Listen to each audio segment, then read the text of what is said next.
নমস্কার বন্ধুরা, মেনকা রান্না করে আপনাদের সবাইকে স্বাগত জানাই। তো বন্ধুরা, আমি আবার আজকের একটা রেসিপি নিয়ে চলেছি। পাউরুটি দিয়ে কেক বানাবো। তো কীভাবে বানাচ্ছি আপনাদের সঙ্গে শেয়ার করছি। পুরো ভিডিওটা দেখার জন্য অনুরোধ করছি বন্ধুদেরকে। তো চলুন রেসিপিটা পুরোটা দেখাই। তো আমি এখানে প্রথমে পাউরুটি নিয়ে নিয়েছি। দেখুন, আমি এখানে 4টে পাউরুটি নিয়েছি। মিক্সির মধ্যে এইভাবে ছিঁড়ে দিয়ে দিচ্ছি পাউরুটিগুলো। তো পাউরুটিগুলো দিয়ে দিলাম। একটা ডিম দিয়ে দিচ্ছি ভেঙে।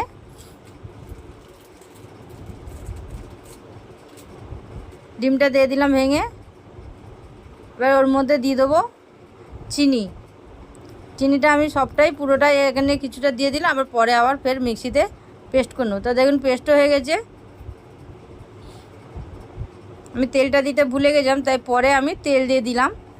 তো এখানে দুধ দিয়ে দিচ্ছি 4 চামচ মতন। আমি দুধ দিয়েছি, বেশি দিয়ে দিন, মানে হাফ কাপ মতন দিয়েছি। একটু সামান্য নুন দিয়ে দিলাম, আর বেকিং পাউডার দিয়ে দিচ্ছি, সোডা দিয়ে, আর তেল দিলাম। দিয়ে ভালো করে এটাকে ফাটিয়ে নিতে হবে, খুব ভালো করে ফাটিয়ে নিতে হবে, যাতে সব কিছুতে একসঙ্গে মিশে যায়।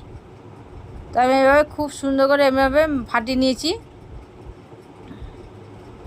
যত বেশি ভালো করে ফাটবেন তত এটা খুব সুন্দর হবে এটা, আর ফুলবেও তেমন।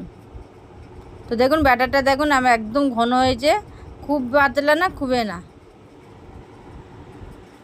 তো এখানে আমি দিয়ে দিচ্ছি কেকের মধ্যে ভ্যানিলা এসেন্স একটু দিয়ে দিলাম, দিয়ে আবার কিছুক্ষণ ফাটিয়ে নিচ্ছি।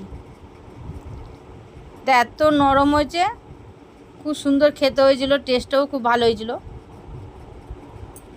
তো দেখুন খুব ভালো করে আমার ফাটানো হয়ে গেল। এবার অন্য একটা পাত্রে নিয়েছি, যার মধ্যে কেকটা বানাবো।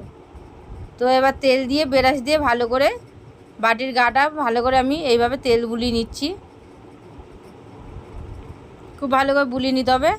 এবার একটা কাগজ দিয়ে দিলাম বাটির মধ্যে, খুব ভালো করে চেপে চেপে দিয়ে দিচ্ছি। দিয়ে আবার বাটিটা পেপারটার উপরেই আবার কাগজের ওপর তেল বুলিয়ে নেব। তো কাগজের ওপর আবার ভালো করে করে তেল বুলিয়ে নিচ্ছি।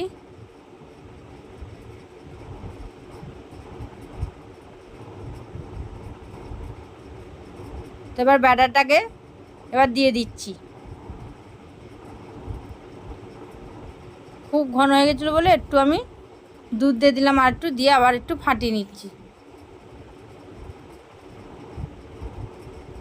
দিয়ে এবার এটা ঢেলে দেবো।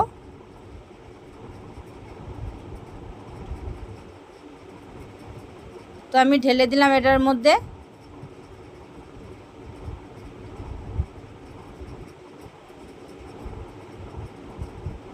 সবটা দিয়ে দিচ্ছি।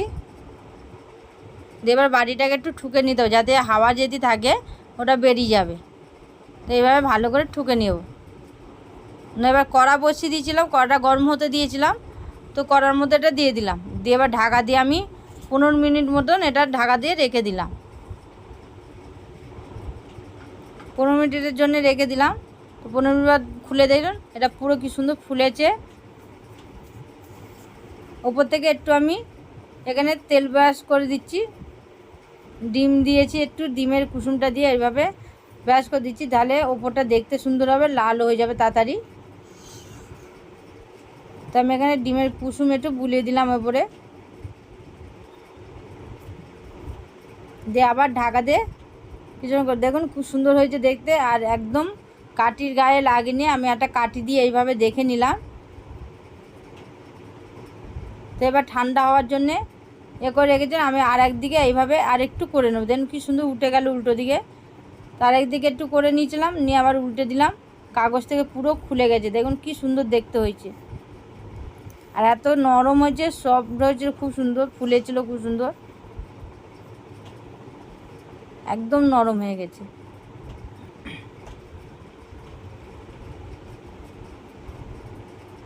তো এবার আমি কেটে দেখাচ্ছি, দেখুন এত সুন্দরটা, আর একদম বুঝতে পারছেন যে কত সুন্দর নরম হয়েছে এটা।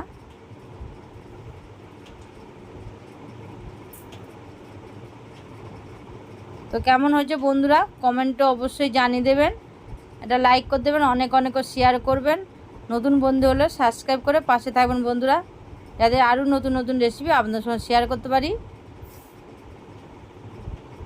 দেখুন আমি পুরোটা কেটে দেখিয়ে দিচ্ছি, এত নরম হয়েছে পুরো। দেখুন হাত দিয়ে দেখিয়ে দিচ্ছি, খুব সুন্দর দেখতে হয়েছে, ভেতরটাও পুরো হয়ে গেছে আর খুব সুন্দর দেখতে হয়েছিল।